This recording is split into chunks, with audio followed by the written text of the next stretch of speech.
Sweet. It is a 9 a.m. here in Los Angeles. Oh, I forgot to watch the clock. We should figure that out in terms of, so I don't have to think about that, nor you. Anyway, sweet. Yeah, I'm live on pilled.net and everywhere else. It's Monday. Everybody loves Mondays. And don't you love that? That's no credit to me. That's credit to Anchor Baby, I guess, and Bill, the engineer, for arranging beautiful desktops for the Hake Report.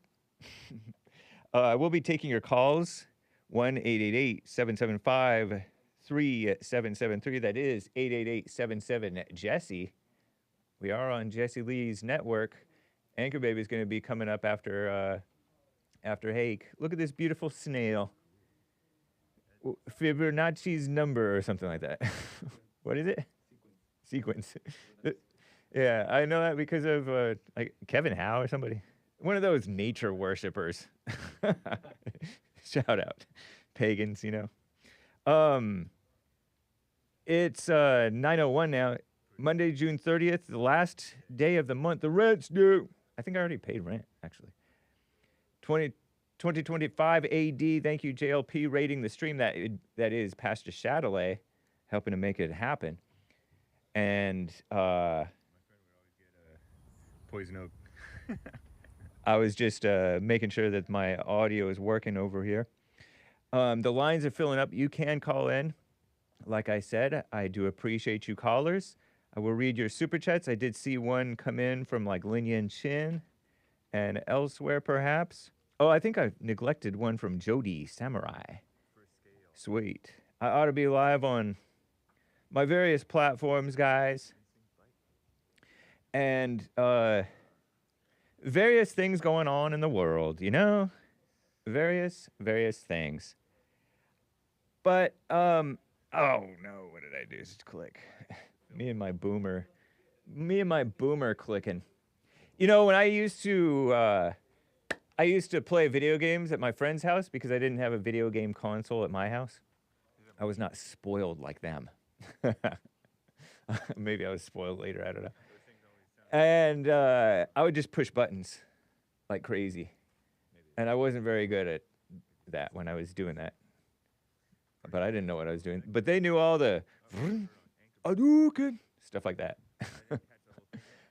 Not that we necessarily played Street Fighter, but it's cool. But anyway, I disavow everything that's said on the Hake Report. At least I disclaim it because, you know, of course, it's not. I don't represent me. But I represent me, you represent you. The callers represent themselves. They don't represent the views of Bond or JLP or the network or Hake. Each person represents himself and should get better at that because we don't even represent ourselves well, do we? I look back at stuff I've written on the internet. I'm like, what was I thinking? Sometimes I will agree with myself, but like, why? Why did you do that? Just a whole bunch of ego caught up, you know? Ridiculous. So, in the world. I clicked something, so I have to close out on that. Anyway, yeah, so no endorsement is implied. Just because I have a bond. I urge you, I think, to donate to Bond in the, oftentimes. Support Bond. Get your counseling, private counseling. Join us for the men's forum, but that doesn't mean that it's not. Well, I'm meant to represent me, so shout out, and you're meant to represent you. So you might hear me babbling in the background of this, and in the foreground of this video because this is a beach stream from Bonelli Park in San Dimas, California. There's no beach there. Oh yeah, there's a beach. But it's a reservoir, something like that. But, anyway, guys, let's just get right on with, I think, the show. 1, 2, 3, 4.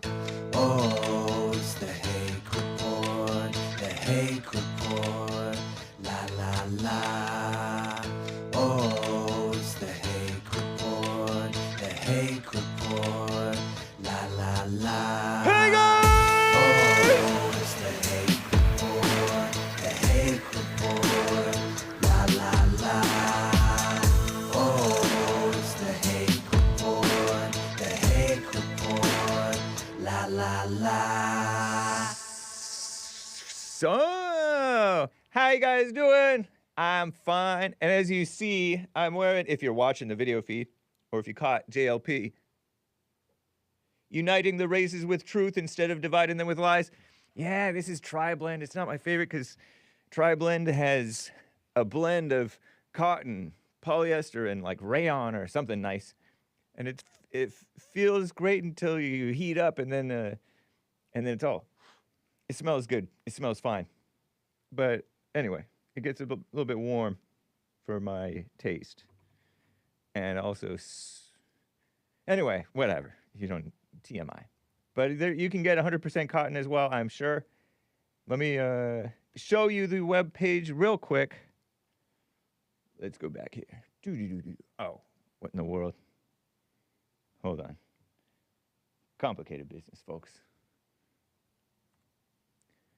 If you go to jesseleepeterson.shop, oh, Lord, and you find uniting, let's see, just to make sure. Indeed. Nice. They're both cotton, white ink and black ink versions, uniting the races in 100% cotton. Sweet. White ink on dark colored shirts and black ink on light and white colored shirts. Yes, white is a color. White is all the colors. Very cool. Sweet. So get yours. You know, while I'm here, let me read a few super chats because I like to get caught up here. Lin Yun Chin says over on streamlabs.com/The Hake Report, Lord Good Hair. That's what he calls me. It's a meme, okay? It's not that I actually have good hair, but some black guy who was very hyped. Best hair on the internet. Like several years ago. Lord Good Hair, I have concluded the silent generation to be the last generation of majority sapient, and the boomer to be the dawn of mouth-breather dominance over the value of this language. Jesse can't fathom it, but Sparkle Blouse and my apprentice do. I forget who your apprentice is. Interesting. Silent generation. Is that my grandparents? Were those my grandparents who were silent generation? Between 1928 to 1945. I think my grandparents, most of them were born before that. Because most of them died in their 90s. And it was, I feel like they were born in the early 1920s. Early to mid, maybe some of them were born in there, I don't know. Nice. And so, yeah, I think they all would have reached 100 had they been alive today. So, and it's not 2028 yet. So, yeah, I think they're all pre-silent generation. And then they gave birth to boomers somehow.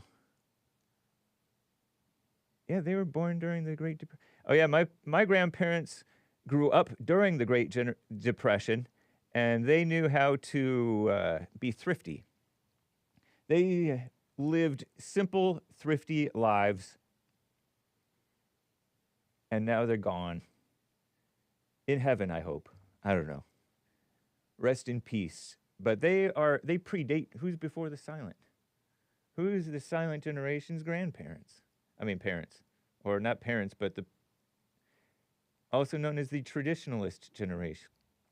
I don't know. Anyway, thank you, Lin Yun Chin. Who indeed? Greatest generation, I guess.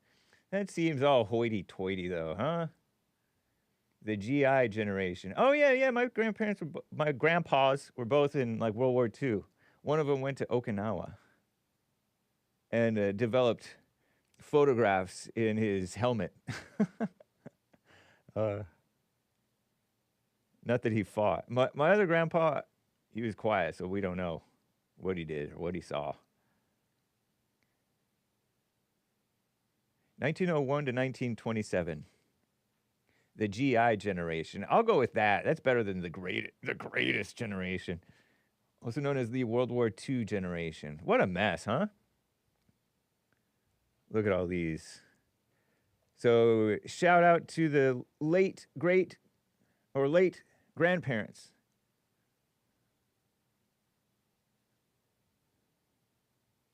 Terrible.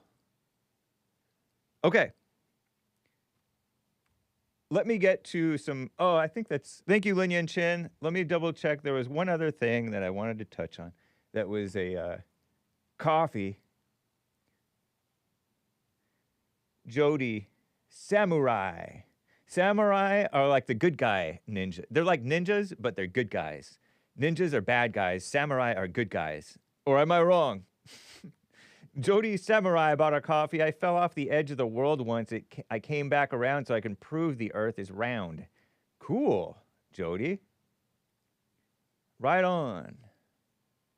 Very nice. Okay. Ball Earth babies. Shout out to the flat earthers. Mark in Los Angeles, California. I don't think that I've been able to get to Mark in a while. Mark, thank you for calling and holding, man. You're live. Yes, sir. How you doing, Hake? Doing well. How are you? Very, very well. Before I get to my point for my call, I just wanted to, respond to some of the one of my critics. First of all, you'll know who I'm talking about. The guy that gave me a death wish last week. Right. Okay. First of all, that's the second time he's done it, and I wear it as a badge of honor. Coming from a devil to put a curse on me makes me feel good. Secondly, on him, if he put a death wish on me, you know that he was cheering when Trump got shot. You know that demon was cheering for Trump getting shot.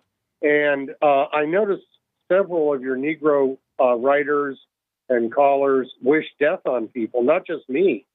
That other clown, CJ or whatever, the one that you banned, not the devil worshiper, but the one that you banned. JC. Yeah. No, I don't know. I get them confused. Right. But anyway, the not the devil worshiper, but the other. They are vicious people. Indeed. No, but he wished death on David Duke. Oh, okay. Yep. Remember? Not good. These people are not Christians. They're demons. And I hope they're listening to me right now. Also, just to clear up a couple of points that were wrong on Friday or whenever he called. First of all, inflation under President Trump has gone down. It was Biden who left us with high prices, and Trump has brought inflation down, contrary to the clown from Phoenix saying otherwise. And one other quick point what on about him. grocery prices? I feel like I remember him saying grocery prices are still up. Not that That's it's all a moot point because it's, it takes some time to get stuff fixed. Yeah, they weren't this high when Trump was in his first term. They got that way from Biden, and he has brought it down. Plus, he's brought billions of dollars into the economy from foreign companies that are going to invest here. Everything with Trump has been a positive, including deporting illegals. Now, about a year ago on your show, your co-host would call in bragging about Jack Smith and how they're going to bring Trump down and send him to jail. All that came to pass. Satan's war on Trump failed. And I'm sure that's why the clown from Phoenix is grateful that Trump was shot and puts a death wish on me. So I just wanted to get that out of the way. So do you wish him well? Well, I don't wish him death. I won't go that far. And I don't think I've ever wished anybody death on your show, not that I could remember. So I'm a Christian, but I don't love everybody. Right. So I'll let God judge me on that, because I'm not going to love demons who want to destroy me, destroy my race, and destroy my country. What is love? What is Pardon? love? When you say you're not going to love demons, what is love that you wouldn't love them? What is love? Well, what does that mean? The love that I have for my fellow whites, my fellow Christians, that's love, support, helping, praying for them. I mean, that's a form of love, at least. I don't. When I bring up loving your enemies, you mock that love as like that phony feel good hippie love where you think that you can get along with everybody. What do you believe what Jesus said when he said love your enemies, and what do you think that he meant when if you believe that he actually did say to love your enemies, what type of love is that? Well, I get the only answer I could give you on that is to try to coexist with the people that are your enemies. You don't have to love them. You can love them if you want. It's not the hippie style of love. Right.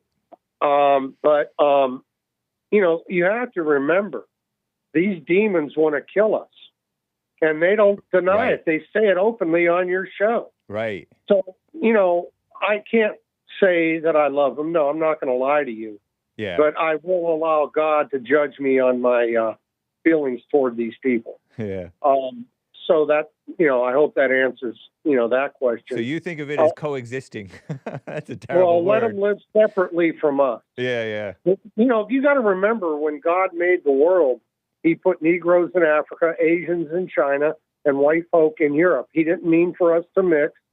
That's why he put us in different parts of the world. But he was okay with us exploring and founding America, I assume, right? Oh, sure. That was a gift from God for the white man to cut out a civilization on this part of the earth. Yeah. With Christian values and a constitution. I think America was a gift from God, and I think the third world people that are invading our country are basically demonic.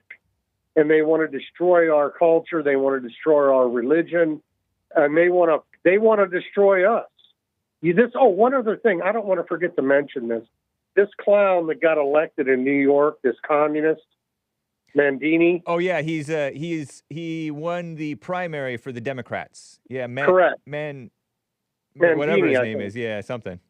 Yeah, you're making it sound Italian, and it's not Italian. It's something. No, I know. Yeah. I'm not sure how to pronounce Mamdani or whatever. Yeah. Actually, in an interview that he did, I don't know if it was over the weekend or last Friday, he actually quoted Martin Luther King on wealth distribution, which is a code word for communism. That's a code word for spread the wealth, like your clown friend in Phoenix talks about the 99%. Those are communist. That's communism 101. Right. Jealousy. When they talk about stealing somebody's money to pay for some guy that don't want to work, that's communism. And Mamdani quoted Martin Luther King. I'll challenge you or anybody in the audience to find a communist anywhere on earth that will repudiate Martin Luther King. They won't do it. He's their hero. Martin Luther King is a hero to the communists. Whether he was one himself or not, Mamdani. It really doesn't matter. What? Zohran Mamdani is the socialist guy. He's Satan in human form. He is Satan in human form. He's an evil person. And everything he wants to tax the white people, specifically. He said the whites. If you read the news, he wants to tax rich white people. He's a white hater. He's pro-Islamic. He's a communist. He's the embodiment of evil. He wants to. I think he wants to have Bibi Netanyahu arrested. Yeah, but Trump isn't going to allow that. That's partly why I like Netanyahu, is because the liberals don't like him, and so I think that there's got to be something okay. Pardon me, this is very simple-minded, but I don't necessarily agree with going to war for Israel, right? Or whatever, going to going to war with Iran. But there's something manly and respectable and nationalist and somewhat friendly to Trump and to America that Bibi has, I think. As opposed to, I feel like if Bibi were to be replaced, he would be replaced with somebody worse. Oh, I agree. Yeah. I agree with Jesse on this point in regards to the Jews and Bibi. The left, the white-hating left, looks at Bibi as just another white man. They don't care about his religion. Yep. He's just viewed as another white man who needs to come down.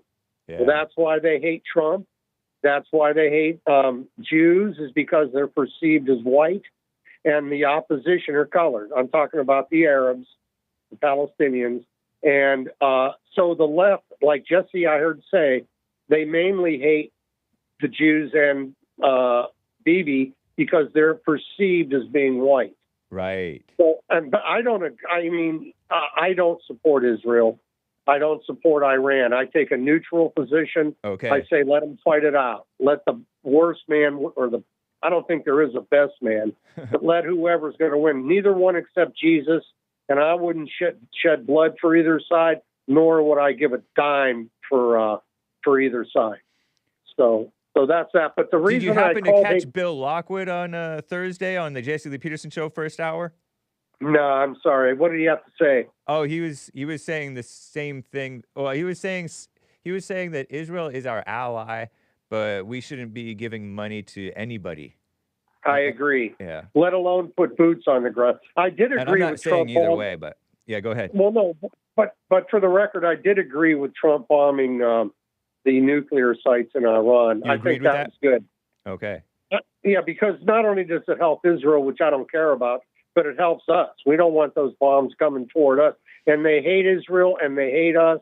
It doesn't matter if you're Jew or Gentile. Unless you're a Muslim, they want to kill you. Yeah, they are. They seem, they're not to, there's people that you trust with a gun and there's people that you don't trust with a gun.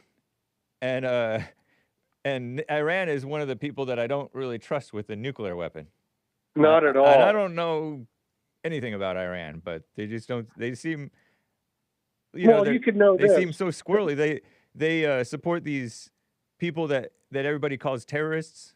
All these different groups. Go ahead. Well, the Houthis for one, but also, I was going to say that the Iranians took our hostages.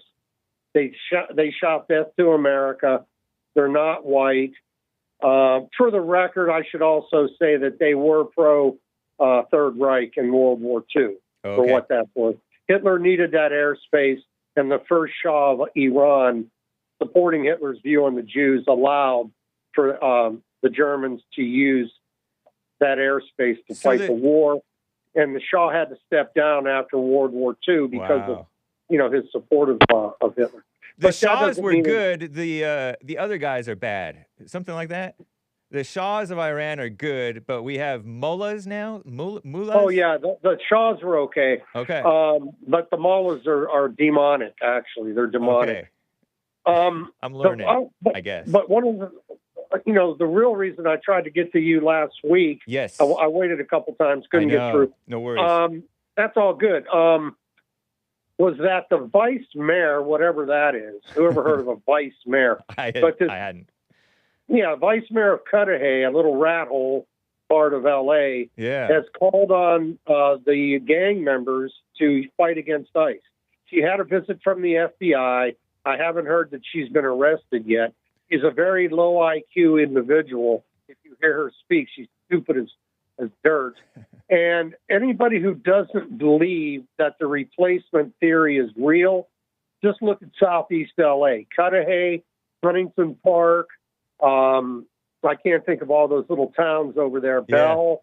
Southgate, they were Bell Gardens. Yep. Right. Linwood. At one time after World War II, those little towns were built for white soldiers coming back from World War II. That's right. And then in the 60s and 70s, the Mexicans took it over. And look at it now. In Bell, the ICE people with the National Guard tried to make some deportation arrests. The city cops wouldn't help them.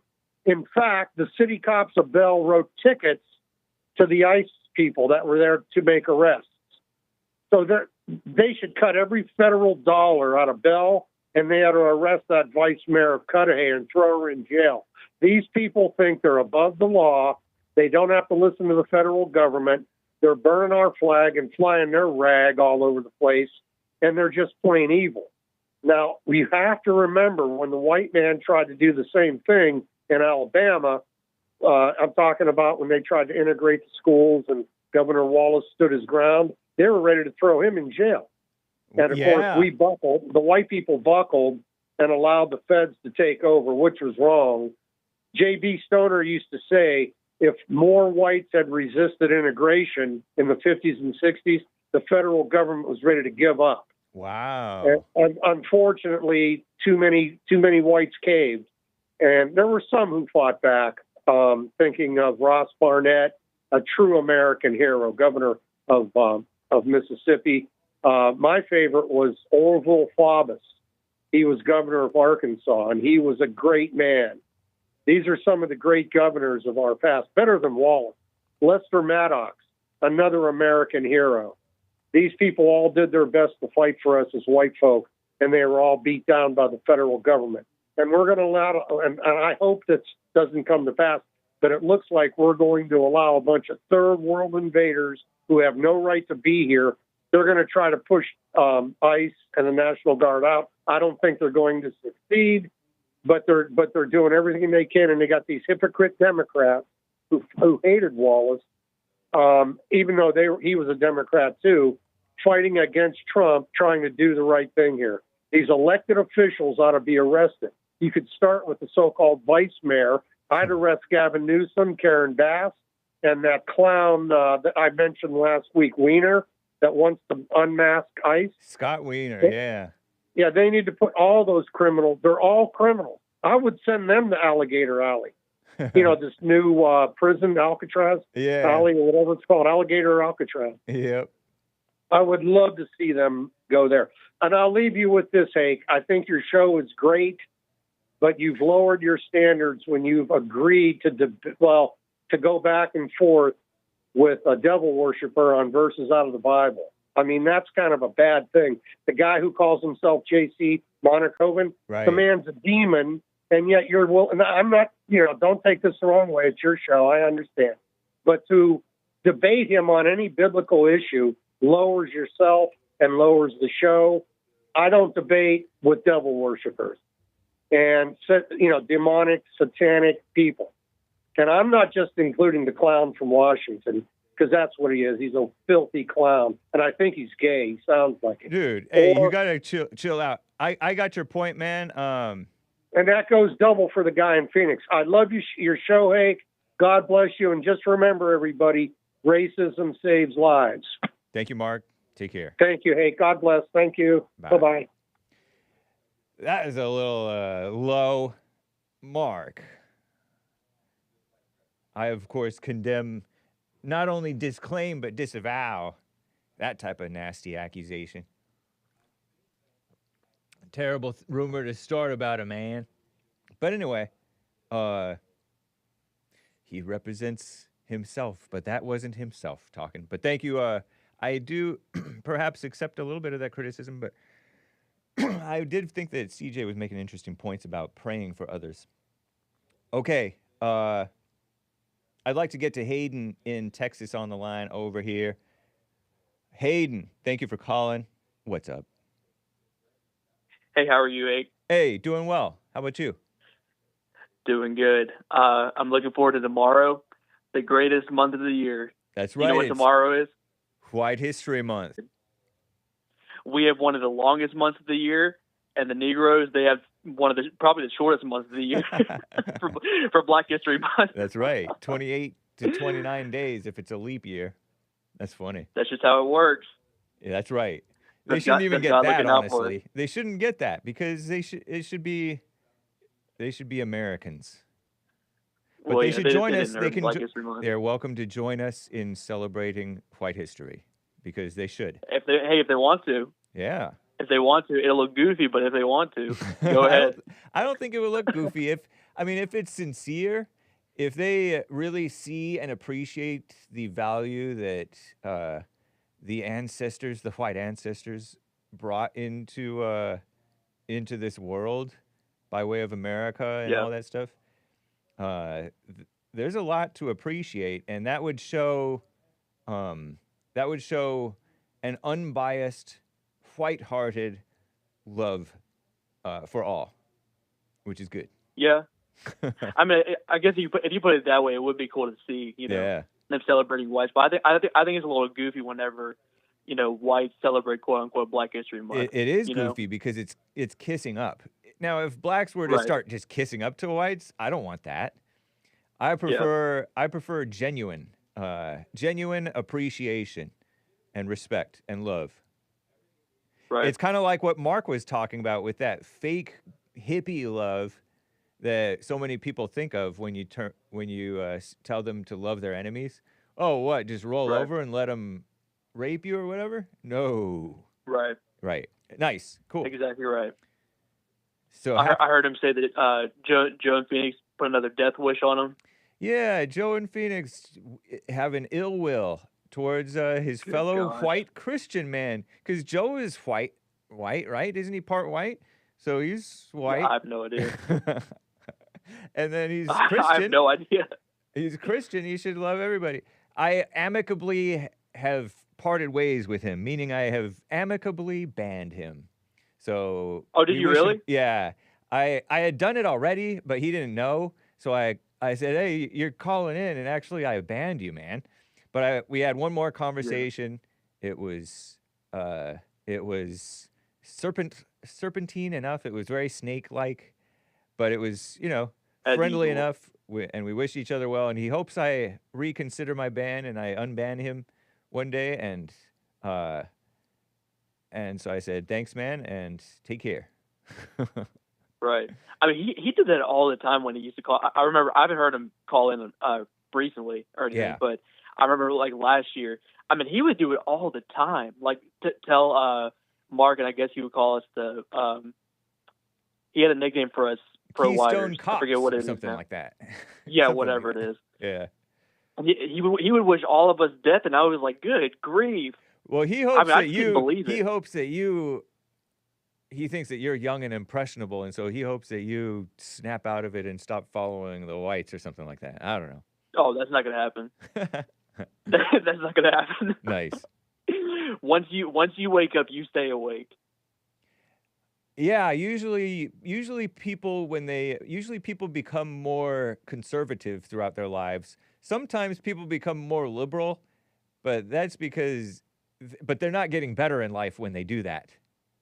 There's like there's a handful of people who become more liberal after their youthful conservatism, but for the most part, people get better and more manly, not more effeminate. So nice. People just get more wiser and more stronger every time, and I believe that's going to be the case for people like me and many others. That's the right. The whole waking up thing. So I hope so. But yeah, I wanted to. Mark brought up the point. I wanted to call in sometime last week, but I didn't have the chance to, about the prices of like groceries and gas and stuff. I've told you before that part of what I do for a living is I travel around and stuff, and I have noticed that gas prices have gone down. Last time I checked down here in Texas, it was about $2.80, which is not, it was like $3.19 2 weeks ago. So it's $2.80 now. So I guess that's good news, prices are going down. That is good news, I think. Has it gone down in your area? I haven't really noticed, actually. You know what? Okay. You're saying gas prices? You know what? I have seen it under 5. It was over 5 for seemingly like years, sometimes even 6, sometimes close to 7, and a gallon, $7 a gallon. But no, I think it was in the 4s. So yeah, I think you're right. It has gone down a bit. Yeah. So, right on. Well, I mean, he is 7 months into his presidency. Yeah. So I mean, we got to cut him some slack. I hope he gets it down to what it was before he left office back in 2021. Yeah. It was so low back then, so low. Yep. Gas and grocery prices both. But I wanted to bring that up last week. I'm glad he brought that up. I wanted to. So the reason I called him was the Black Excellence thing. I don't know if you saw. I don't know if you saw this or not, but Karmelo Anthony's family down here in Texas, they've completely blown all their funds that they've raised, for this whole situation. The one who allegedly stabbed the guy to death, at the track meet, that Karmelo with the K. Yeah. Oh no, I didn't know that. The family has blown the GoFundMe or Give Send Go money. Is that what you're saying? Yes, and they're asking for. They seem like a pretty well-to-do family. Like they had already been fairly well off. You know, like a nice looking house, a nice looking car from some years back, but who knows? That's the outside appearances. That may not be the case. I'm not saying this to put them down or anything, but I'm pretty sure they did live in the hood before, and they wanted to raise money to move to a white neighborhood, a gated white community. I don't know. Yeah, so they blown the funds, and they're now asking for over half a million more now. Because of what they've done with the money. What a mess! They spent on a house. They spent out on cars, and who else? No, I don't think that's the case, man. I think you have mistaken info on the house and cars, because the house and cars came years before. I think in 2021 or so. They already had. There was a report that said that they bought a house and a car once they raised $500,000. That was around the time they created the Give Send Go. Yeah, they had raised a bunch of money. That part was true. Yeah. And now they're asking for like 1.3 million because they've just blown it all now. This is a report from last Thursday, I guess. This 26th anyway. Karmelo Anthony spokesman slams white supremacy in wake of the murder charge as the teen sets up a $1.4 million fundraiser for trauma counseling. Wild. Oh, God. Dominique Alexander, the so-called minister, he stand with us to fight against white supremacy. Indicted for the murder of Austin Metcalf in Frisco, Texas, back in April. To the racists, the bigots, and those filled with hate, look in the mirror, who've targeted Karmelo, what does that say? Karmelo Anthony, his family, and even myself, you do not intimidate us. We are not backing down. That's the problem when people are hating, is when you hate the evil, hateful people, the evil, hateful people are going to accuse you of hate and not look at themselves. But that's funny because they would do that anyway. Because they accuse JLP of hating, and JLP doesn't hate anybody. So these are typical. And he'll probably get that money, too, because there's enough evil people. I mean, you remember how much Black Lives Matter raised from the sucker commie capitalist corporations? They donated so much money to Black Lives Matter, which is evil. Go ahead. Right. And I bet all the people that donated to Anthony feels like complete idiots now that he's blown it. I mean, it's all over social media. I don't know. About him. So that's the rumor going around social media, is that they've blown through their money? Do you know any source? It was some high profile verified account that I saw. It was like one of the trending topics on social media. You have to be careful even with those, though. You never know what the real truth is. It could be, it could not be. I don't know. I wouldn't be surprised, honestly, either way, because there are many people who are very irresponsible with money, and then there's some who are surprisingly responsible, actually. Did you see he was indicted with first-degree murder? Did you see that? Is that what that is? Yeah, first-degree murder, according to this report right here, too. Yeah, capital B. Capital B. If convicted, he'll spend 99 years in prison. Well, that's what he faces, up to 99 years. He'll never spend all that time in prison. You don't think so? It is. I'm used to California. People spend less than half the time that they're sentenced. But I don't think that Texas. I don't think even Texas will throw the full book at him. Texas is turning weak. Sorry to say, but it's true. Well, you're right. I mean, our major cities are just so liberal now. It's such a shame. All of our cities have so much potential. The major ones. Yeah. But I mean, they just, like Houston in particular. I mean, Houston is so ghetto. So ghetto. Yeah. And of course we got Crockett down over there in Dallas. Wow. So she's making Dallas worse again. Yep. Instead of great again. What a mess. But he I really don't know. I think that yeah, it's just all a huge mess with the whole Karmelo Anthony thing. I wanted to ask you this one. I was thinking about this the other day. You don't have to answer. I just wanted to know, since he's sort of high profile and you work with him and stuff. Is JLP a millionaire now? I don't know, but I would assume that people should be millionaires in general. So I don't know. I got Are you. you a millionaire? No, not yet. Not yet. Not yet. I mean, I'm doing pretty well for my age. I mean, I can't complain.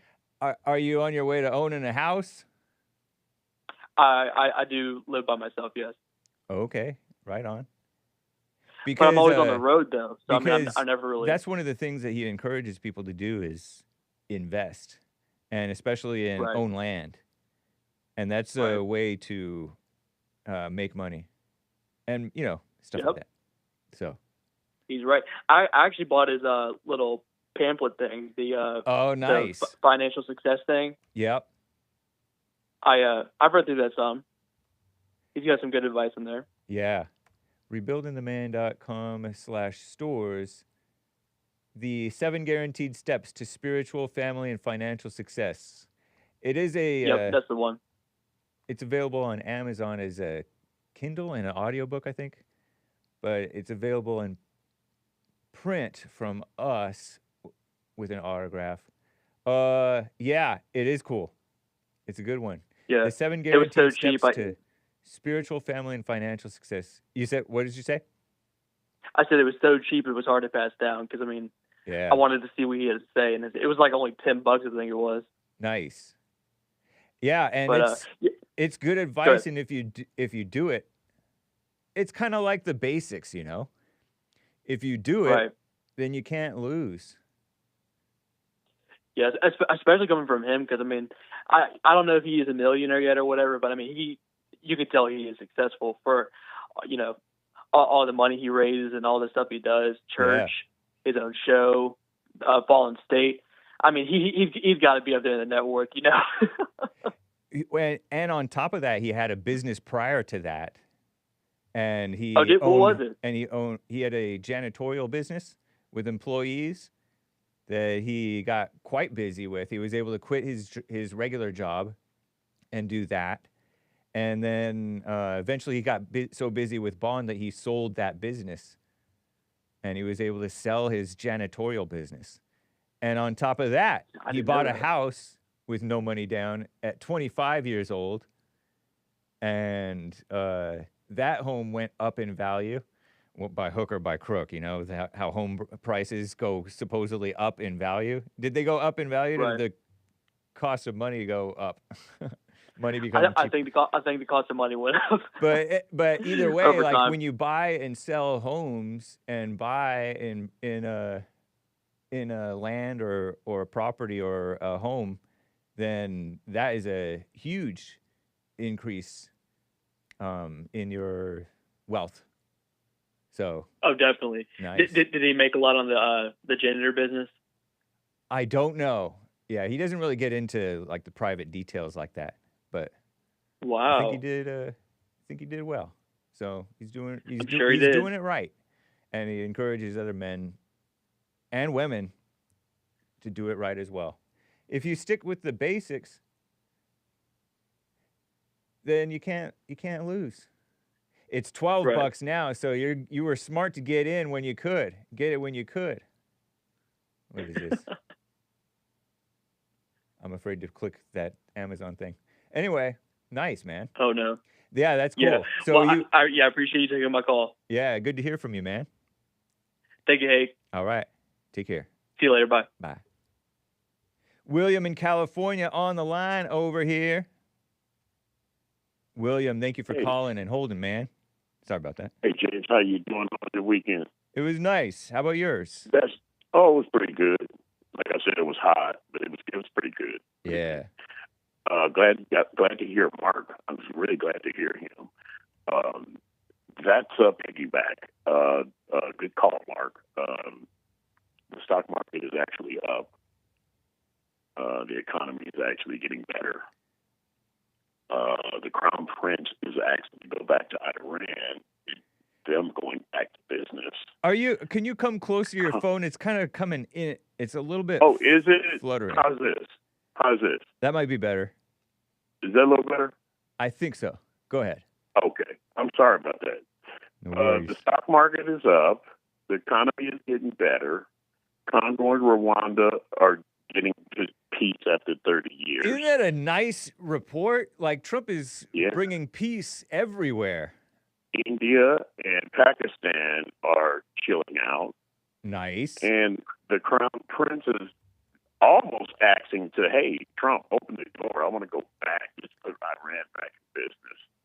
Yeah. The Crown Prince, is that the Crown Prince of what? Of Saudi Arabia or Iran? The exiled family from Iran, the people that, like Mark said, ones that left when they kidnapped us. Yeah. Wow. I mean, they might go back. I think they might. I'm thinking maybe not, but I think they might go back. I think because he's saying he was praising Trump for peace. He said, "Hey, if you do this, you'll go down in history as the greatest." And the economy is up. Oh, they shot Jasmine Crockett down to the curb. You know what, William? Your phone is so difficult to understand. I'm going to put you on hold, and maybe I'll have you hang up and call back. But I'll check. I'll have Derek work with you. William in California, his phone's a little in and out for my taste. Derek out there, or Nick, whoever's out there, would you check on him? Please. Guys, are you out there? Okay, well, hang up and call back, William. Sorry about that.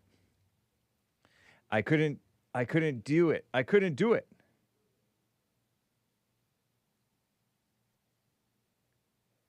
Hopefully he gets back in with a better connection. Sometimes that happens. All right.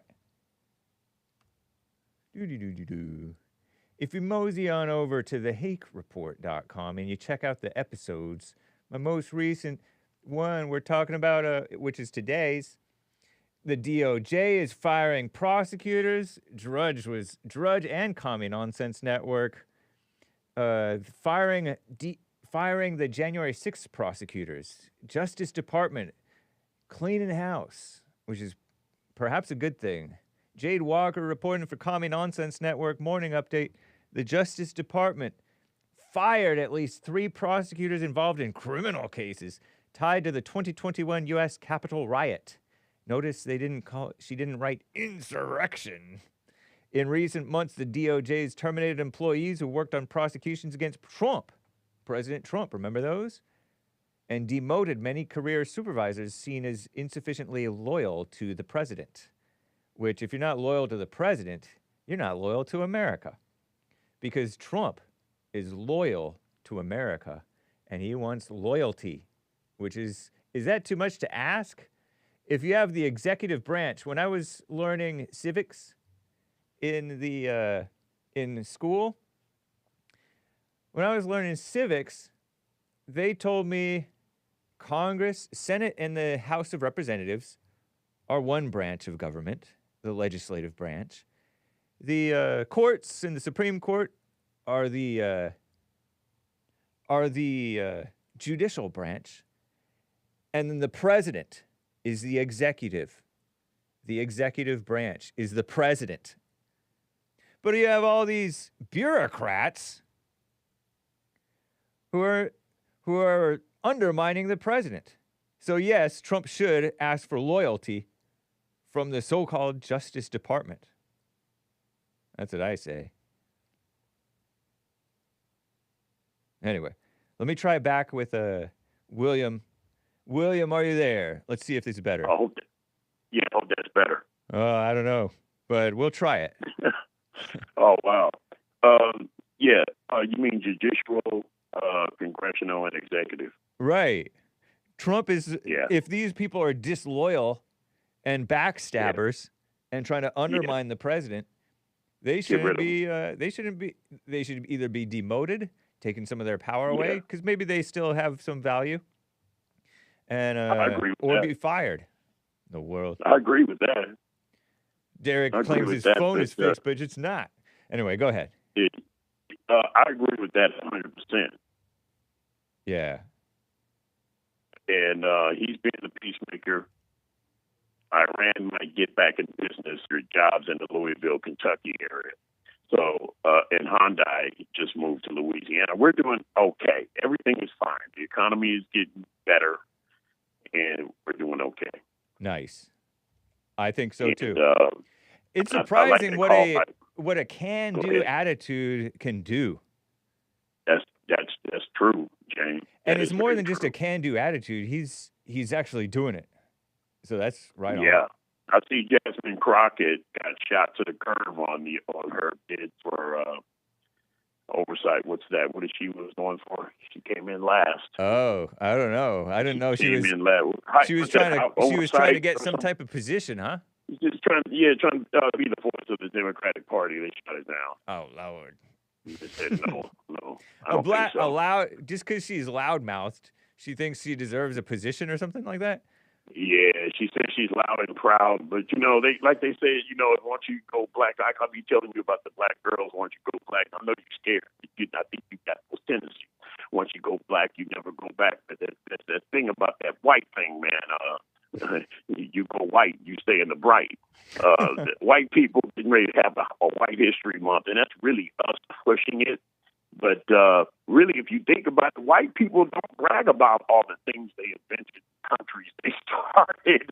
If you did, you have to celebrate it every day of the year. It's so artificial. Yes, it is. Hey, man, I'll let you get some calls, man. All right. It's good to hear from you, man. Thank you. All right. Take care. Some super chats. Cesar or Caesar says, sup, Hake? Ended up not podcasting anything this weekend due to work. We are testing out new equipment, so I've been really focused on my job. W Alpha back Hake. 10 Latino hands and 10 strong arm flexing emoji. Right on, man. Thank you, Cesar or Caesar. Nice. And Lin Yan Chin says, Mark, you are nice enough for a... He says, senile. He uses the term loosely, perhaps. I disclaim it. I disavow it. But anyway, you are nice enough for a senile entity trying to protect humans from us POC, but racism isn't real. You are either a fed or a woman in the body of a man to discard freedom of expression and freedom of association as so-called racism/crime. I don't know. Lin Yan Chin. I don't know what you mean. Because anyway, I don't know. I don't know where this is coming from. He must have said something that slipped through, which does happen a lot.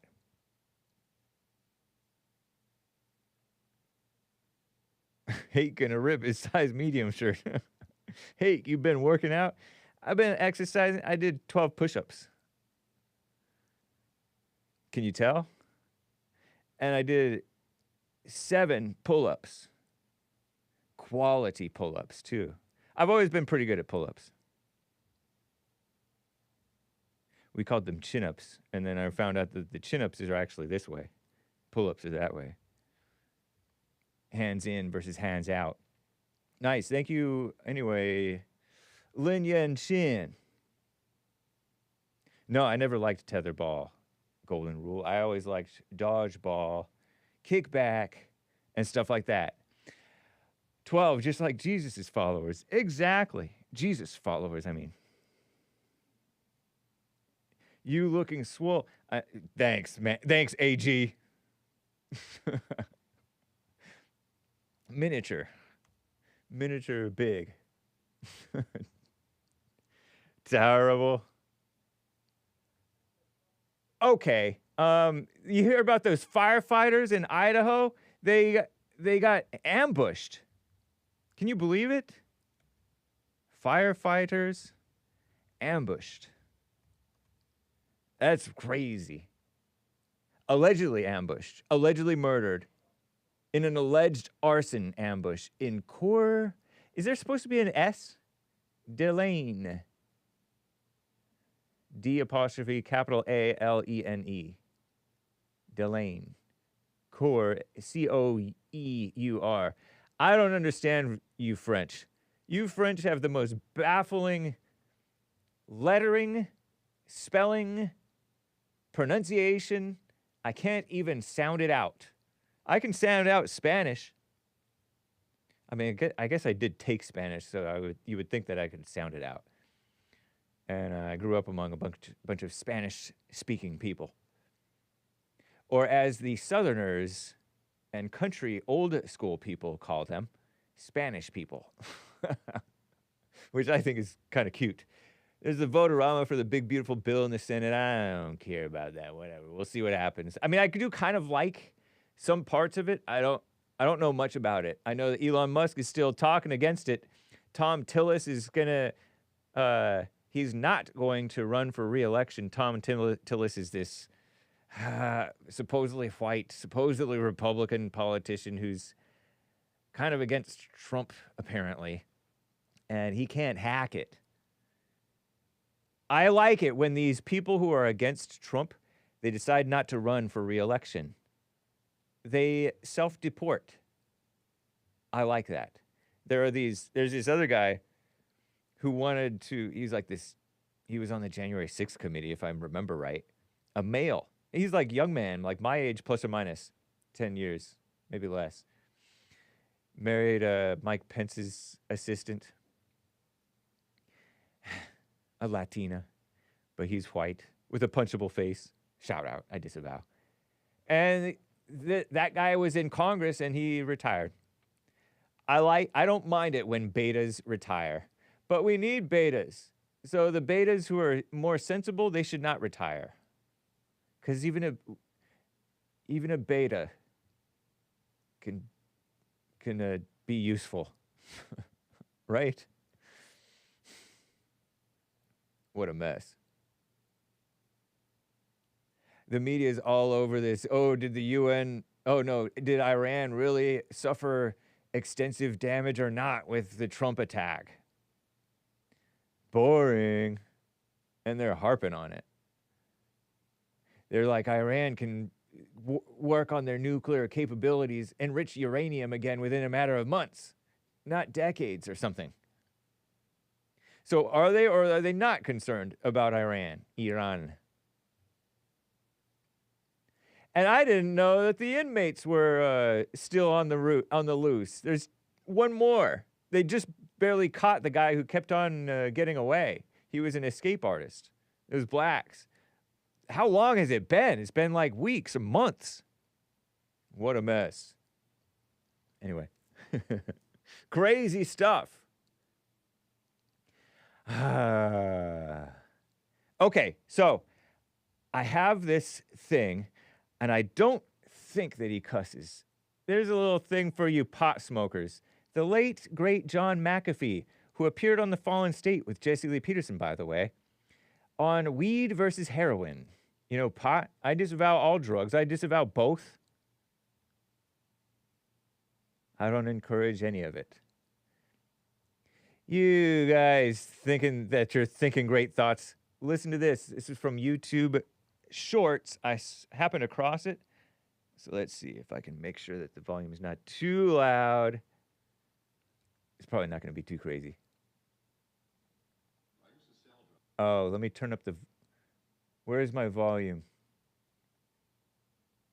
Because if you take enough drugs, the only way you can support your habit is to sell to others. Hold on. I did notice. I used to sell drugs because... So he says he used to sell drugs because... If you take enough drugs, the only way you can support your habit is to sell to others. I did notice that among my clients, I like the pot users the most because their lives never went anywhere. They remain customers forever. And I hate to burst your bubble, but I'll be frank with you now. If you are a marijuana smoker, I would vastly prefer you switch to heroin, and here's why. Heroin will take you down faster, and you can then pick yourself up and start your life. Because marijuana is the drug of illusion. It creates the illusion that you are thinking great thoughts and doing great things, while you were sitting on the sofa growing a beard. I used to sell drugs. So isn't that interesting? Did you guys catch what he said? Here, let me put it on low volume. If you take enough drugs, the only way you can support your habit is to sell to others. I did notice that among my clients, I like the pot users the most. Among his clients, he sold drugs, okay? Because he was using drugs. So in order to support the cost of using the drugs, he sold drugs. I disavow it. Okay, I disavow that. Don't do that. Kids, ladies, gents, of course. But the gents already know. They're gentlemen. But he says he liked the pot users the most because they were consistent customers. They never went anywhere. They were just even keel. Because their lives never went anywhere. Their lives never went anywhere. So they were always able to support their habit of buying pot from him. They remain customers forever. Customers forever. And I hate to burst your bubble. He hates to burst your bubble, you pot smokers. But I'll be frank with you. He'll be frank with you now. Now, if you are a marijuana smoker. If you're a marijuana smoker. I would vastly prefer. This is a rich guy talking, right? He's dead now. He died. I think he overdosed or he committed suicide or something. Rest in peace. Whatever happened to him. John McAfee. They arrested him, right? And then he died. You switch to heroin, and here's... Switch to heroin, you pot smokers. I disavow that. I don't think that's good advice. But he thinks, this is the reason that he thinks that you should switch. But I disavow that part. Why? Heroin will take you down faster. Heroin will take you down faster. And you can then pick yourself up and start your life. Then you can pick yourself up and start your life. Because marijuana... Because somehow magically you're going to just kick it. Marijuana is the drug of illusion. But this part is interesting. Marijuana, he says, listen to this. Marijuana is the drug of illusion. Marijuana is the drug of illusion. It creates the illusion that you are thinking great thoughts. It creates the illusion that you're thinking great thoughts. And doing great things. And doing great things. While you're sitting on the sofa growing a beard. While you're sitting on the sofa growing a beard. He got an interesting face on him, or he used to. He's dead now. He's no longer a white man. He's... I don't know where. I started to say in heaven above or in hell below, but I don't know where he is. He's gone from here that I can tell. Whatever happened to John McAfee? Should you take advice from John McAfee? But isn't that true? I hear from you guys. I hear from you guys all the time. Oh, pot, marijuana, the THC, whatever you guys call it. Wow, he died in 2021 in a prison in Spain. British and American computer program, McAfee antivirus something. Born in 45. He was married to, I guess, that black gal. Libertarian. But that's true, though. You guys think that you're thinking great thoughts and doing great things. And some of you are more functional than others. Some of you are less lazy than others. Hey, there's all kinds of drugs, if you will. And I use the term drugs loosely. Food, also a drug. Sugar, also a drug. Alcohol, pot. It takes less pot to get messed up. Okay. You are half brainwashed already. You definitely should avoid drugs and coffee, says Lin Yenshin. Yeah, coffee. That's another drug.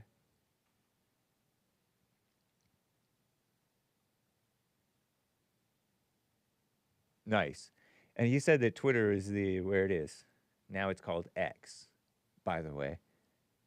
So, what do you say to that, you pot smokers?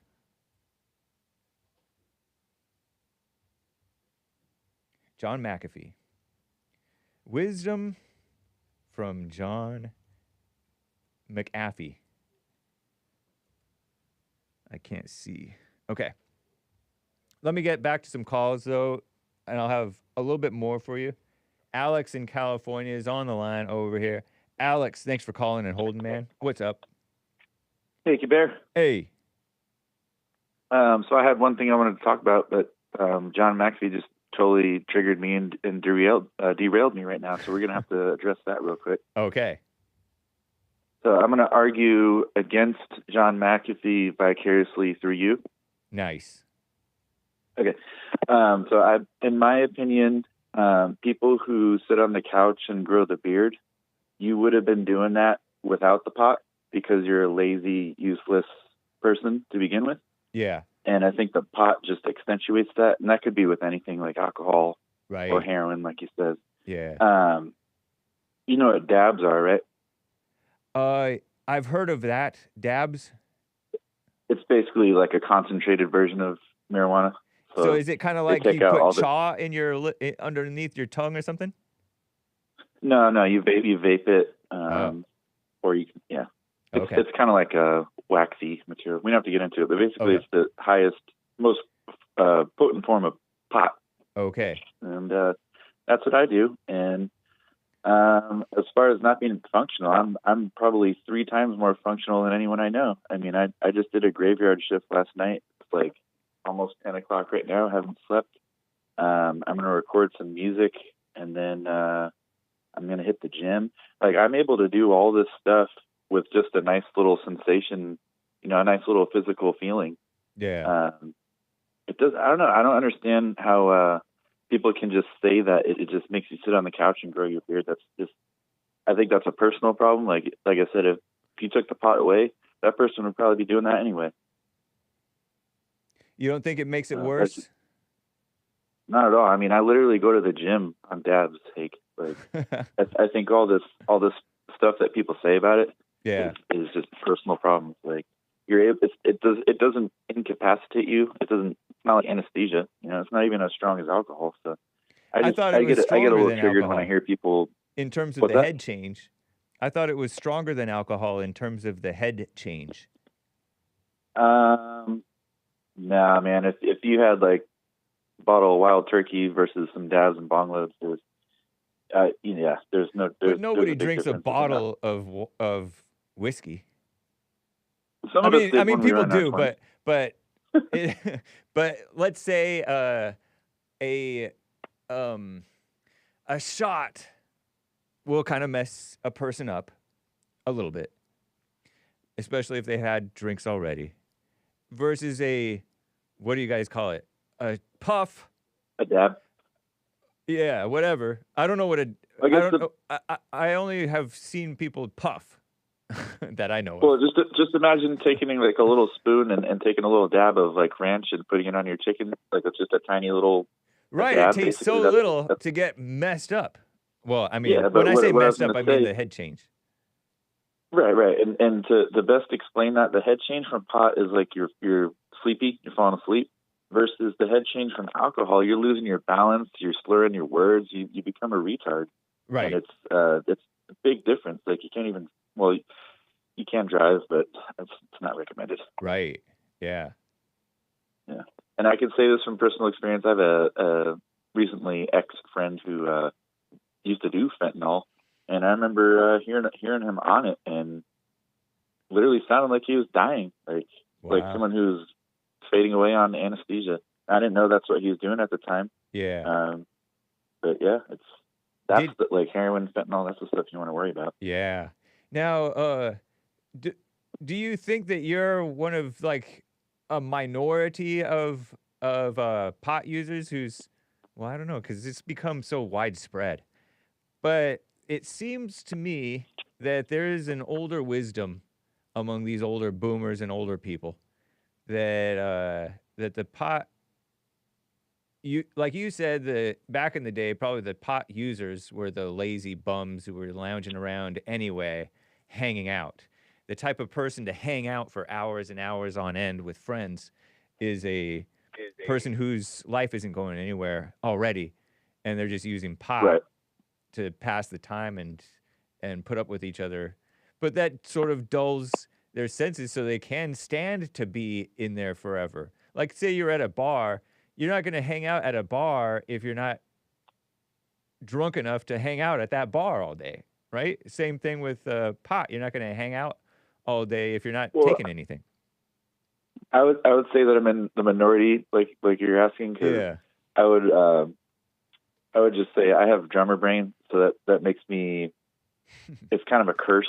Yeah. Like you're able to multitask, but then you end up doing like 4 things at the same time, and it is possible to do it efficiently, but it's not for everybody. Yeah. But yeah, I think that might be part of it. Like I'm able to handle doing multiple things at the same time, so. Right. Having a little pot in the system is not going to really mess me up too bad. Is there anything to his thing about you have the illusion that you're thinking great thoughts and doing great things? Have you witnessed that in others that also use weed? I mean, let's say it's a 50-50. Like I got pretty. I mean, I was always into weird stuff, but I got pretty into flat Earth and wanted to research all that stuff. I guess you could blame that on pot, maybe. That was pot induced, or that was during pot?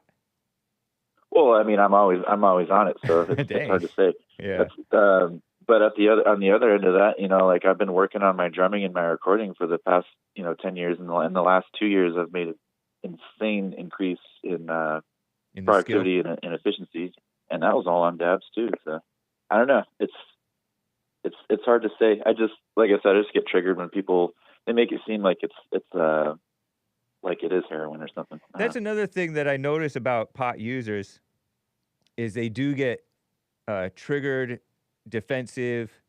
They'll bring up alcohol because people are accepting of alcohol.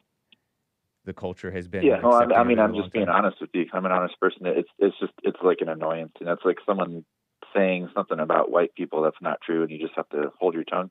Yeah, the same feeling. So. Yeah. So is it an identity that is irritating? It's just like, well, it's like hearing someone say flat Earth stuff, and you're just like, whatever, It's like it's like there's somebody doesn't know what they're talking about, but they think that they do. Exactly. Interesting, man. Nice. Okay. Yeah. Cool. Yeah, and then I guess we can kind of go quickly through it. I wanted to talk briefly about stealing and how stealing, I think, is one of the worst sins. Would you agree with that? Or stealing is so, I don't know if it's one of the worst sins, but it is so destructive to trust, to society, to civilization. You can't have a functioning civilization if there's stealing that well. I mean, you can, but it's not white. It's Asian. It's Mexican. It's black. Not white. Right. Okay. Shout out. Basically talking about someone I used to interact with. But I mean, it's something as simple as going to 7-Eleven and stealing a muffin every day, but do it like 50 times. And then when the guy who, the manager pulls you aside and says, "Hey, we got you on camera here. There's muffin in your pocket. There's muffin crumbs on your mouth. Like, what are you doing?" Yeah. And then he's like, "Oh, I didn't steal. So not only are you like willing to take things that aren't yours, you lack the accountability. Like you lie about it. So I feel like it's a gateway to just being even worse of a person. Like, without having any accountability. And like you said, to me, like, I think that's part of being white is not stealing. Like, I remember moving to California and encountering Mexicans stealing stuff all the time. And I'm just like, dude, this is just so wrong. Like, I would never do that. Right. I don't know, just something I was thinking about. It's totally, and it leads to the society not thriving. It holds society back when you can't. When I say society, I mean businesses. I mean efficiency. If you don't think about just the simple thing of them locking up these things behind their shelves at grocery stores and drugstores, they have to lock this stuff up. Because people steal it, grab it off the shelf, and so they inconvenience you. Now you have to call the person. Hey, can you come and pull this thing out of the shelf? you're liable you're less likely to buy anything from that business, and so that business is suffering. You know what I mean? All that because some doofus wants a muffin every morning. He can't handle just paying $1 or whatever. It's ridiculous. It is. Hopefully that person's listening. But that's all I have for today. It's good to hear from you. Yeah, hope you have a smooth day, Hake. Thanks, man. Take care. Alex in California, always interesting to hear. I do notice that the pots are all flat earthers. Have they all smoked pot? But flat earthers are also more based in other ways per capita. They're more Christian per capita, it seems like. Not saying that they're right. Obviously not. It's obviously a globe. A spinning ball. You spinning ball deniers. But we love you, if we love anybody. What a mess. Daniel in Texas, Tejas, on the line over here. Daniel, thanks for calling and holding, man. What's up? Hey, James. Thank you for having me. Yeah. What are you reading? I don't think that I've read anything since your last call. Tyra, I'm laughing, but it's not necessarily good or funny. Okay. How about you? I'm rereading things that I've read in the past, and one of the things that I revisited is a book called War and Peace by Leo Tolstoy. I've heard of that book. That's a classic, isn't it? Isn't it huge? Yeah, it's like a 300-page novel. Okay. Or, a 1,300-page novel. Nice. But it's one of the fictions that is kind of taken as a historical account, even though it's a fiction. Right. You know how a lot of those old writings are kind of taken as historical, but they're still fiction. You know, they're still historical fiction, but they're kind of taken as realistic history. You know? Yeah. You've said before that fiction is truer than nonfiction in many cases. Yeah. Yeah. And it's very easy to see with the insights of the writing. A skilled writer will be able to do that, be able to convey truth in fiction. But yeah, that's cool. Yeah. It's kind of better. You know, JLP will tell stories of the names have been changed to protect the innocent type of stuff. Right. That's cool. Yeah. Yeah. War and Peace. So I didn't know that the French invaded Russia in 1812. Oh yes, yes. It was Napoleon's campaign to further his dominion, and he had already had his fingers in Spain, and he had already won against the Austrians, who were in allegiance with the Russians, and this was a way of him consolidating dominion over Russia once and for all. And a lot of the problems came down to, there was a truce between France and Russia, and the French perceived that the truce was violated because of Russians' exchanges with Britain.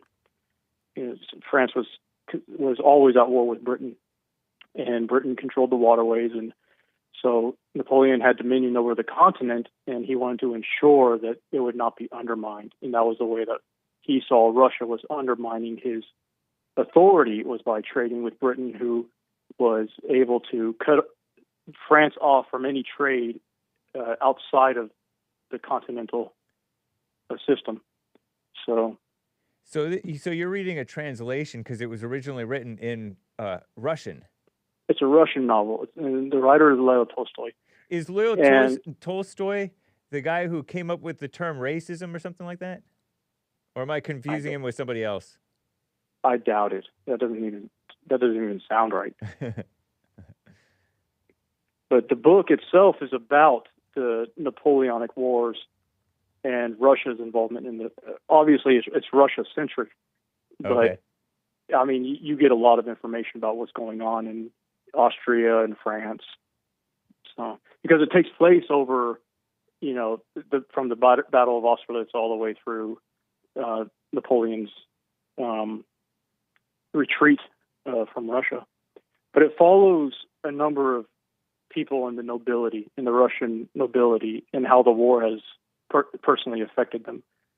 Wow. And so you have a few gentlemen officers that are seeking glory. You have one aristocrat who's kind of born he's kind of a bastard child, if I can say that. But he's in nobility and he receives inheritance, but he's not a soldier. But he perceives that he has a national and civic duty to do something, so he goes to where these major battles are playing out, like at Borodino, and he engages with the French in various ways in order to overcome this apocalypse that has kind of come upon the Russians. And it follows a young girl that she's in her early teens, and she matures over the course of the war in the very same fashion as Scarlett O'Hara in Gone with the Wind, except she's a little bit more demure, and so. But these characters, they all have these very individual personalities that this tragedy has affected them in various ways, and some people come into great fortune, and some people are resigned to their deaths, and others who have seemingly had no real enterprise upon which to embark now find that this chaotic event has allowed them to make something of themselves and make something good amongst their peers.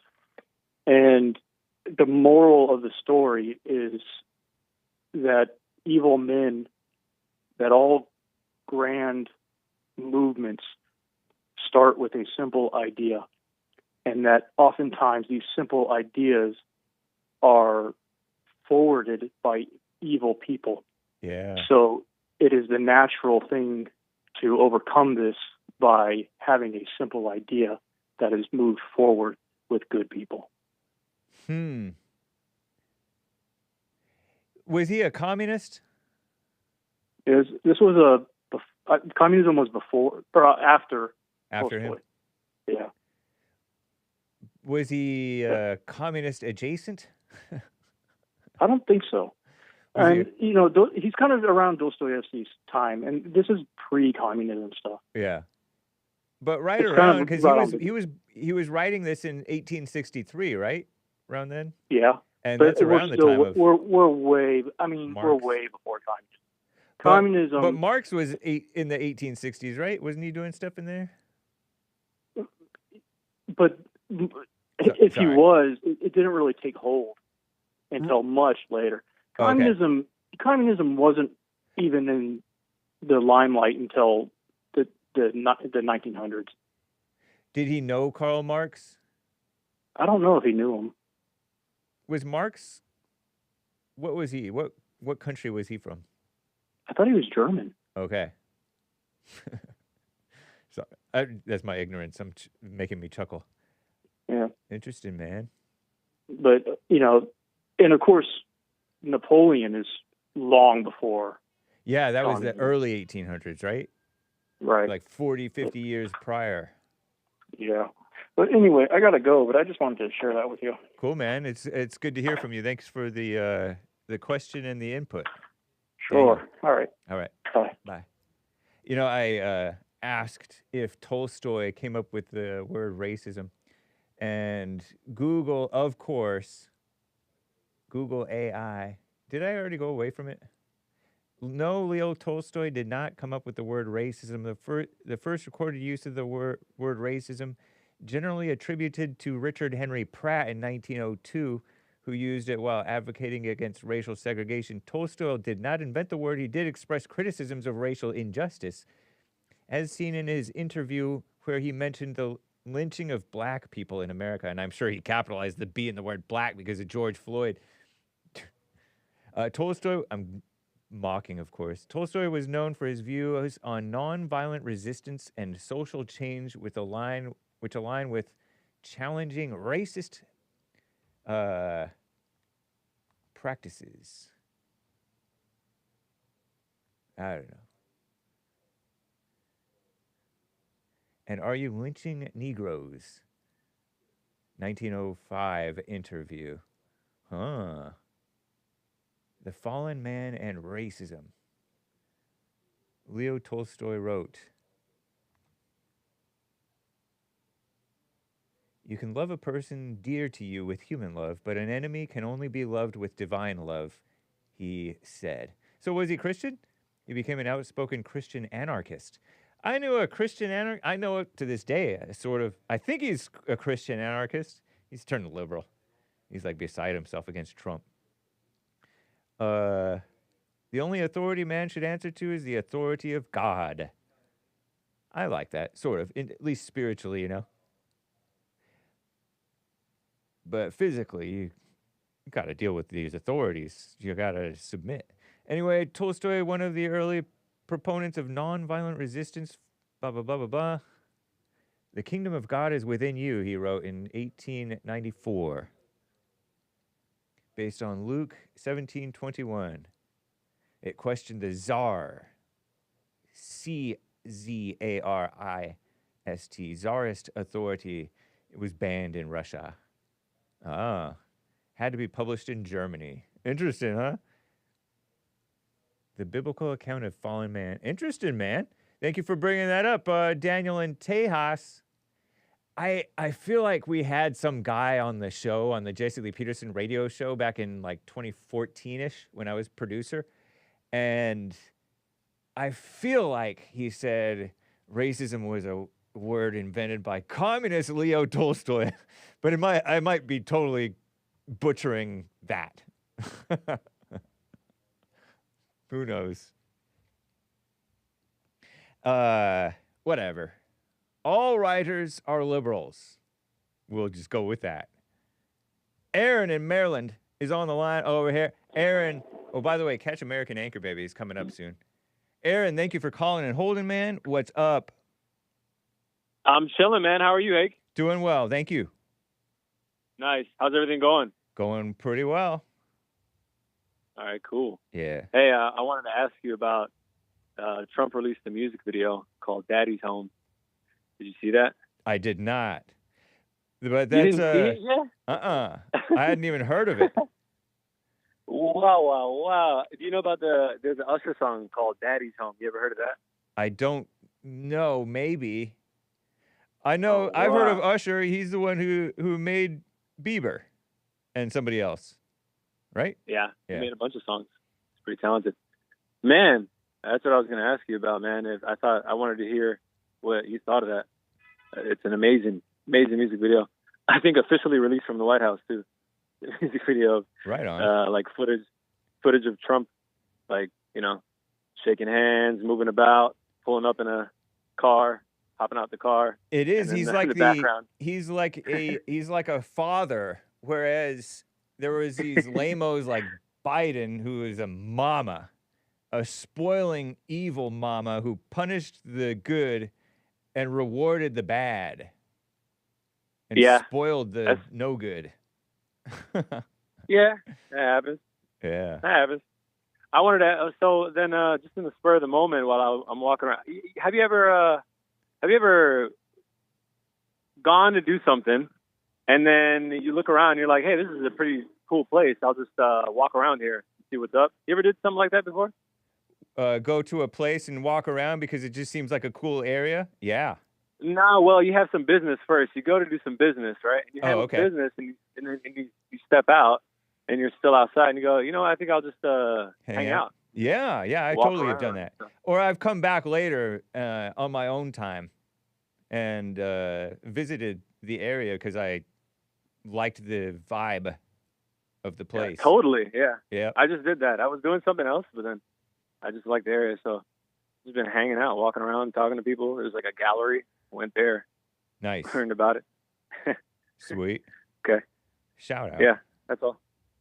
Do you smoke pot? Nah, I don't smoke pot. Right. I drink alcohol, though. But I wouldn't. You don't. Plus, guys don't necessarily dox what you do. Oh, okay. By the way. I mean, I don't care. Yeah. No big deal. Yeah. Yeah, no, I don't smoke pot. I used to smoke pot, and then what happened was it was just like it was just too much. You know what I mean? Like it's like you can't even control the thoughts. There's like thoughts going everywhere. I hear like a echo or reverb in my head. You know what I mean? Oh. The moment where you start to enter a high, I remember I think to myself like, am I high? You know what I mean? Yeah. Yeah. Terrible. So, yeah. What a mess. I didn't really dig that. Have you ever done anything like that? I don't dox disclose. yourself. Okay, cool. Yeah. Why'd you ask me then?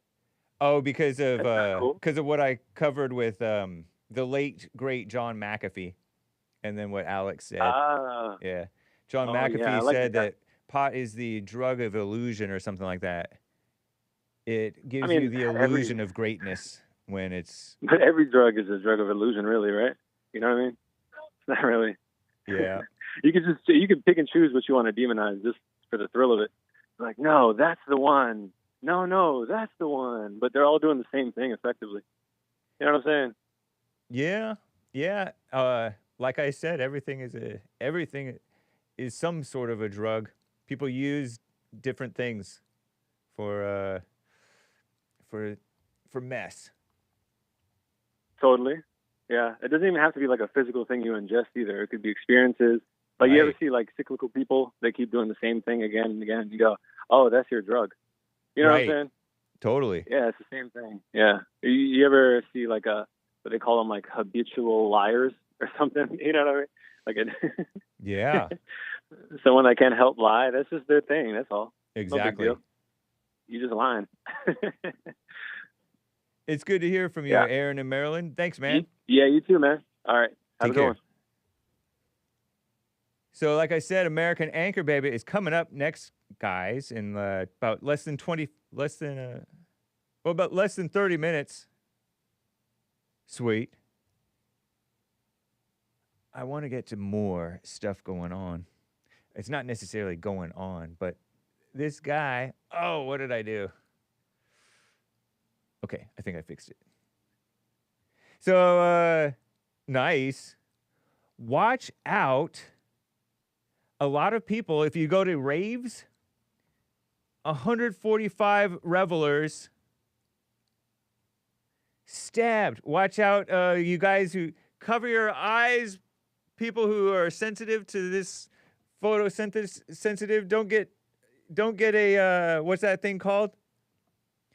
Don't get a, you know, when the blinking lights, it causes you to have one of those things where you get a, what's that thing? Photosensitive people, you start having a seizure. Don't get a seizure. 145 revelers stabbed with syringes in a wave of attacks at a huge music festival after calls on social media to jab women. So you can't go anywhere. This is from the far left, The Sun, foreign outlet. James Halpin reports some felt sick following the jabbing. What, really? Is this the same story? No, that's a different story, I think. 145 revelers. So don't go to their raves, largely teenage girls, going to a music festival in France. You can't go to a music festival in Israel. You can't go to a music festival in France. You can't go to that one Ariana Grande concert because the Muslims went and shot it up. I don't know how to pronounce that word. Fête de la Musique Festival held right across France, whatever that means. Don't go. Or if you go, people felt sick from the millions took to the cobblestone pavements across France. Across France? A street music festival called something something music party. Stabbings happening across France.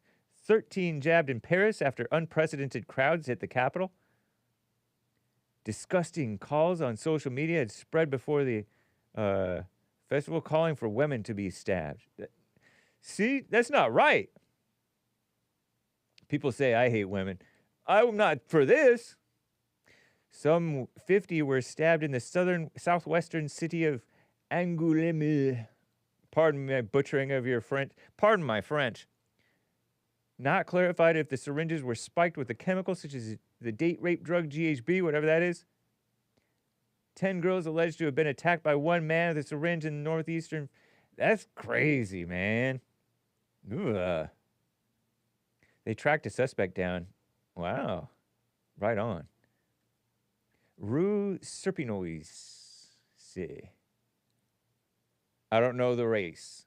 Could be a white Frenchman, purportedly male, or it could be one of those foreigners. 370 arrested. A bride was gunned down at her own wedding. This was a couple weeks ago or so, maybe less. Hooded gunman take off. Wow. A whole lot of mess going on in the world. So you have to watch out when you're out. Watch out when you're out. Scary stuff. People are evil, man. Syringes at rave. It's not even a rave. It's like a rave is like that dance party. I heard about it from my friend when I was in high school. He had pink hair and he went to raves. Before anybody else had heard of raves, he was going. All into that trance music. Stay away. Oh, this is interesting. Fitness. You guys fit or fat? This is this Jewish guy that I like. He told me that soy is fine and that tap water is fine. And he's talking with this Mike Israetel. You've heard about him on American Anchor Baby as well. He's done Renaissance periodization. So he shows how to exercise. That's why I'm getting so strong, because I'm watching exercise advice videos sometimes on YouTube. Getting strong. Canadian natural bodybuilder Jeff Nippard. Pardon my butchering of your name, Jeff Nippard. If I'm pronouncing it correctly, I don't know. He doesn't train hard? Double question mark from YouTube. This is another one that I wanted to show you guys. Move, Jeff. Okay, so this is the guy who's exercising. He's a natural bodybuilder. See, he's kind of he's strong looking, and he's scrunching his face.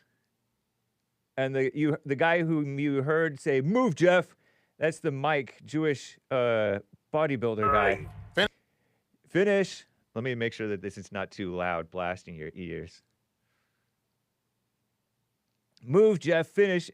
And Jeff is saying, scrunching his face and doing that. And whose arms are bigger, his or mine?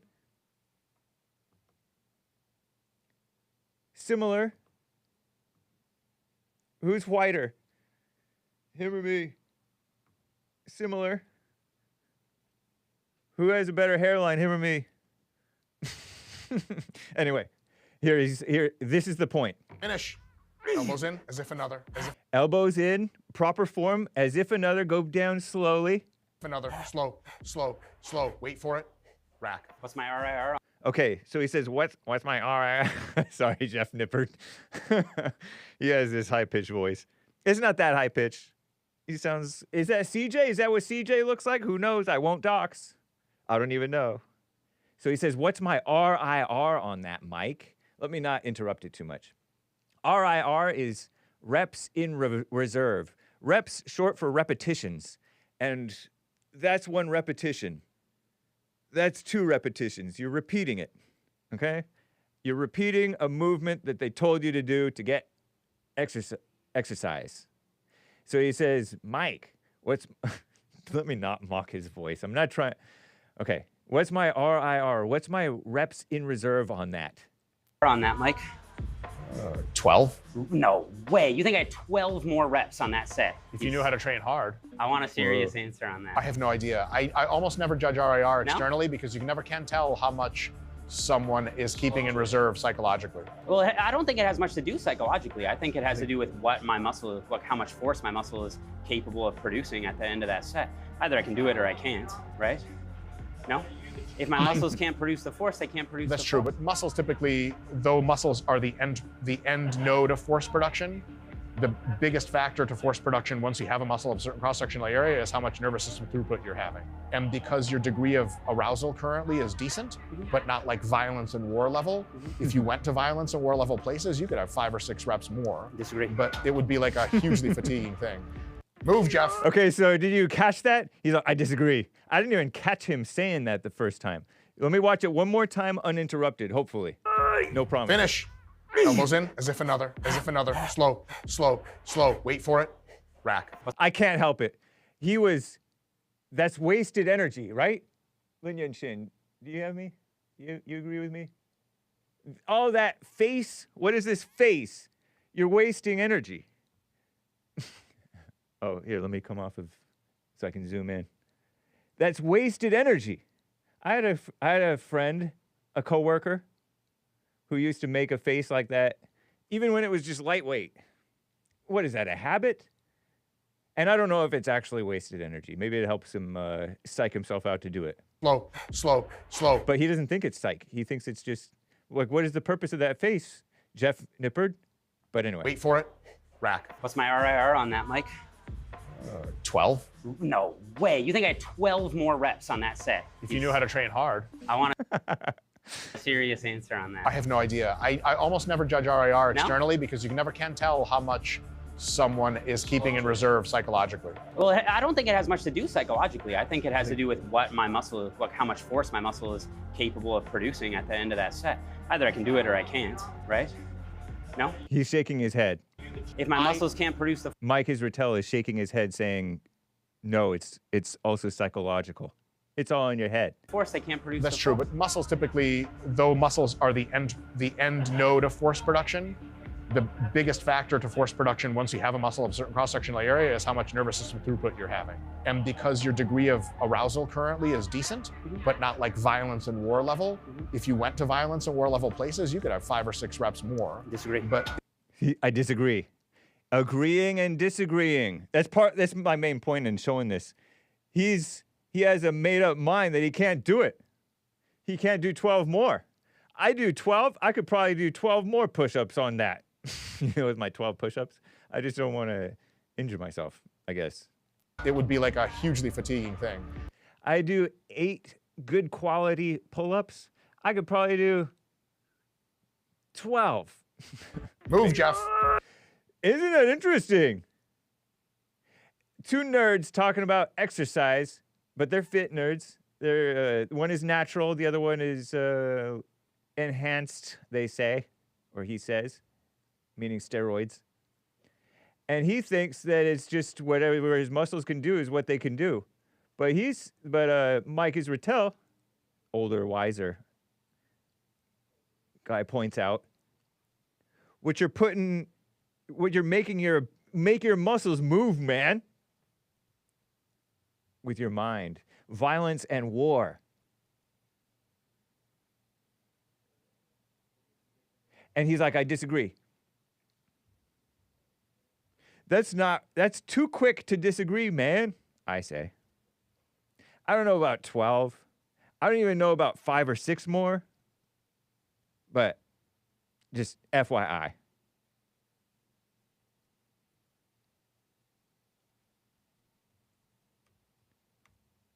Oh. Lin Yan Shin says, let me read this super chat. Hake, you are now following Womanhead. Well, I mean, he is Jewish. A Russian Jew. Mike Israetel. You are now following, which one is more girly? Jeff Nippard or Mike Israetel? Or Hake? But no, I'm not in the mix. Which one is more girly? He's the one who, with the can't do attitude, It's just what my muscles can do. But Lin Yan-Chin makes an interesting point. Real rep range max is attained through calmness, not hype of war energy. Inner stillness is the catalyst I use to hit 1444 rep range in 33 minutes yesterday. Calmness balances the center of gravity for real force production. And that's why I criticize this guy's face. Let me show it to you one more time. Fatiguing thing. Move, Jeff. Look at that face. Finish. You should have a calm face, like Lin Yan-Chin says, and then you have better. Like a lot of times these runners are like, they're putting on a show of putting effort, as opposed to having the proper form, relaxing, and just run faster, as they say. Pardon me, Lin Yan-Chin. I agree with you, Lin Yan-Chin, a little bit, a lot of it. I want to see Lin Yan-Chin's face versus Jeff Nippard's face. Where's his armpit hair in the world? Not that I'm looking for it, but do these guys? I don't want to know. But thank you, Lin Yan-Chin. I just liked that that quickness to. I disagree. I just found that kind of interesting. Sorta, to me. Nice.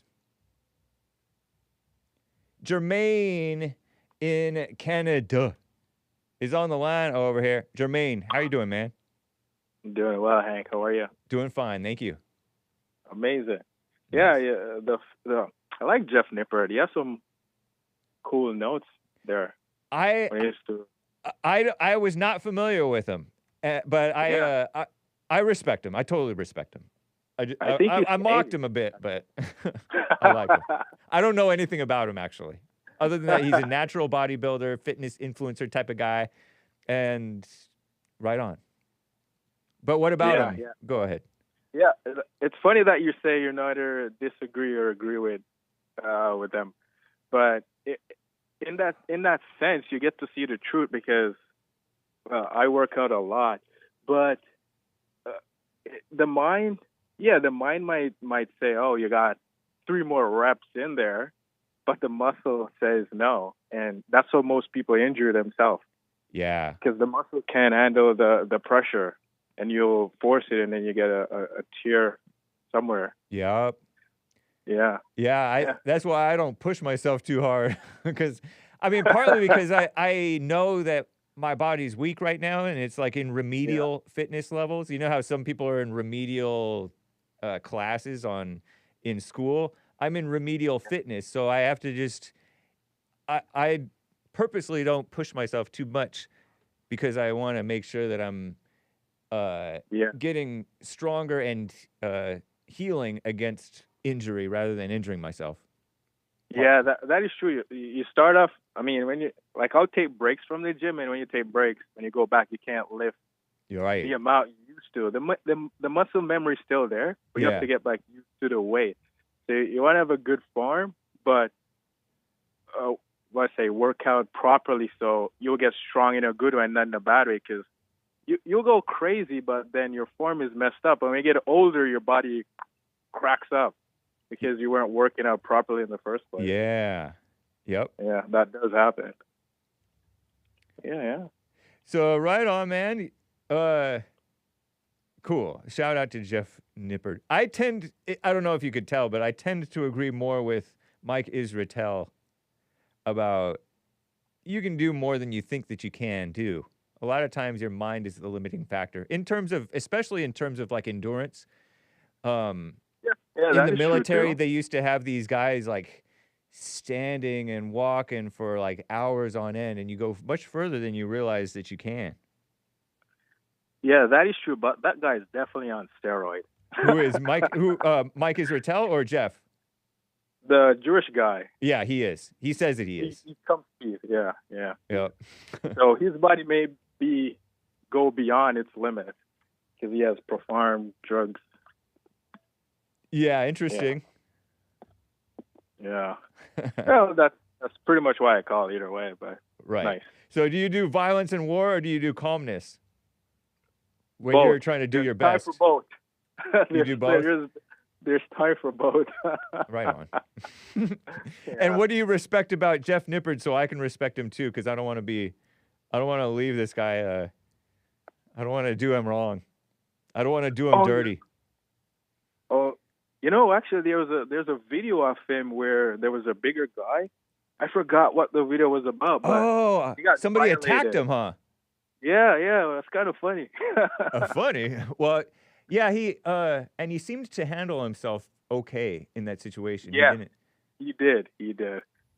That's kind of why. Yeah. I did respect that about him. I didn't know anything of the context why the guy was harassing him, but yeah, I mean, you don't know what people go through, so you should respect everybody, even if you want to make fun of them, whatever your first impression is, whatever. Yeah. And it's funny. His arms are like obviously a little stronger than mine right now. Yeah. So I'll nice. probably call in tomorrow for a white history. Cool, man. Are you white or are you? What are you? I forget. Black. Nice. All right. It's good to hear from you, man. Bye. I appreciate it. All right. Take care. Well, everybody, this has been the Hake Report. I got to start wrapping up because I don't want to go over. Let me shout out the chat a bit, okay? Let me shout out T-Fly Monkey. You're supposed to get strong at work and refine at home, he says. Oh, I don't know what to... Never mind. Buddy 1205 Goethe. I did 17 push-ups on my first set today. Nice. That's good to be fit. Even if you're fit and fat, it's better than just being fat and unfit. Totally. Way, way, way, way, way better. There's fat people who are like surprisingly fit. Thank you to Cesar Caesar, Lin Yen Chin, and the rest, guys. Albert C, Cloud Bops, Chris A. He does like 50 or 100 or 200 push-ups because he's vain, he said. Doxed as vain. And David A says, get a house before it's too late. Hake, play some music. I haven't been playing any music other than my Hake Report stuff. Let me see if I can pull up Adriana. By Sinha Forte.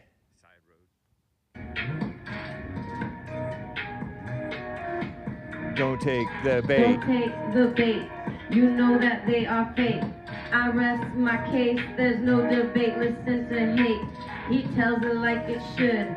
Them posers wish they could. They roaming around in the ground. Watch out, they lying now. Commie networks, evil snakes. That's why we listen to Hake. Hake.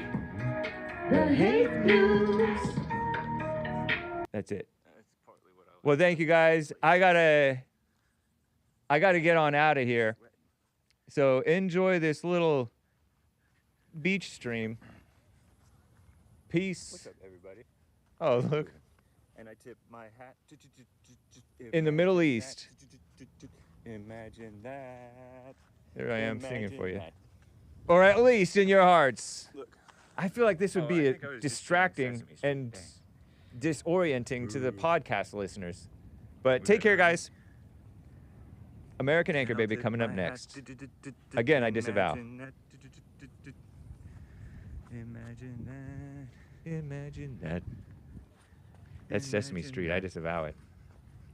Look, gnats. Do you see the gnats? Bye, guys. That's nasty. Look at this beautiful dry hill.